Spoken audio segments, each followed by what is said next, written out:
السلام علیکم ورحمۃ اللہ وبرکاتہ۔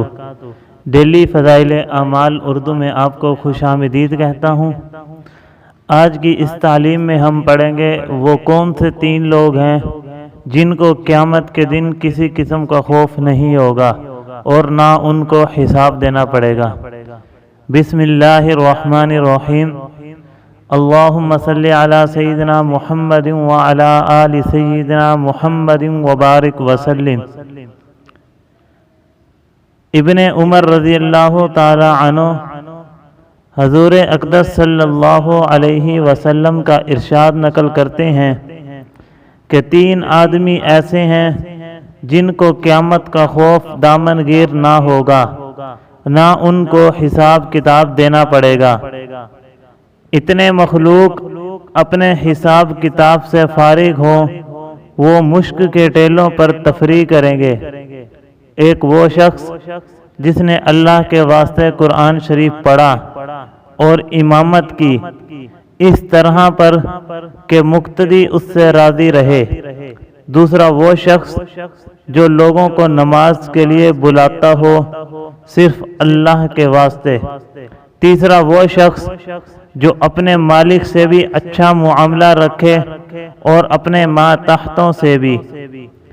ابن عمر رضی اللہ تعالی عنہ حضور اقدس صلی اللہ علیہ وسلم کا ارشاد نقل کرتے ہیں کہ 3 آدمی ایسے ہیں جن کو قیامت کا خوف دامن گیر نہ ہوگا اور نہ ان کو حساب کتاب دینا پڑے گا۔ اتنے مخلوق اپنے حساب کتاب سے فارغ ہو، وہ مشک کے ٹھیلوں پر تفریح کریں گے۔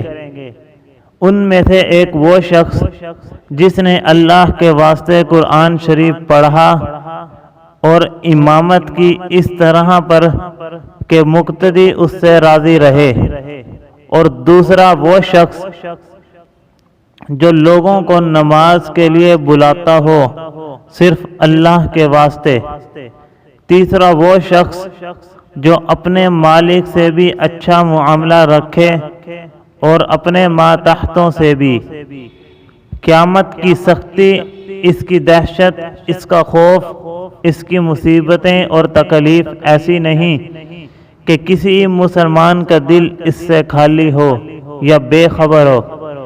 اس دن میں کس بات کی وجہ سے بے فکری نصیب ہو جاوے، یہ بھی لاکھوں نعمتوں سے بڑھ کر اور کروڑوں راحتوں سے مغتنم ہے۔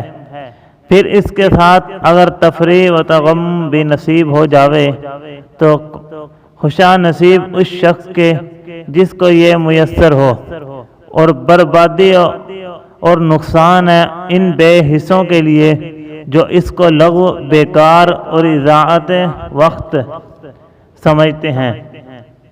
معجم کبیر میں اس حدیث شریف کے شروع میں روایت کرنے والے صحابی عبداللہ بن عمر رضی اللہ تعالی عنہ سے نقل کیا ہے کہ اگر میں نے اس حدیث کو حضور اقدس صلی اللہ علیہ وسلم سے ایک مرتبہ اور ایک مرتبہ اور ایک مرتبہ غرض 7 دفعہ یہ لفظ کہا، یعنی اگر 7 مرتبہ نہ سنا ہوتا کبھی نقل نہ کرتا،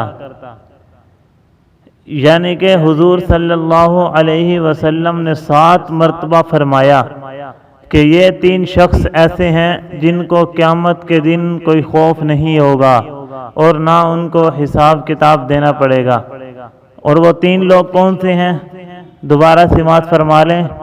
ایک وہ جس نے قرآن شریف پڑھا اور امامت کی، جس نے اللہ کے واسطے قرآن شریف پڑھا اور امامت کی اس طرح کہ سب مقتدی اس پر راضی رہیں۔ دوسرا وہ شخص جو لوگوں کو نماز کے لیے بلاتا ہو صرف اللہ کے واسطے۔ تیسرا وہ شخص جو اپنے مالک کے ساتھ بھی اچھا معاملہ کرتا ہو، اپنے ماتحتوں کے ساتھ بھی۔ دعا اللہ تعالیٰ مجھے اور آپ کو بلکہ پوری دنیا کے انسانوں کو اس پر عمل کرنے کی توفیق عطا فرمائے۔ روزانہ فضائل اعمال کی تعلیم سننے کے لیے ہمارے چینل کو سبسکرائب کریں۔ جزاک اللہ، اللہ حافظ۔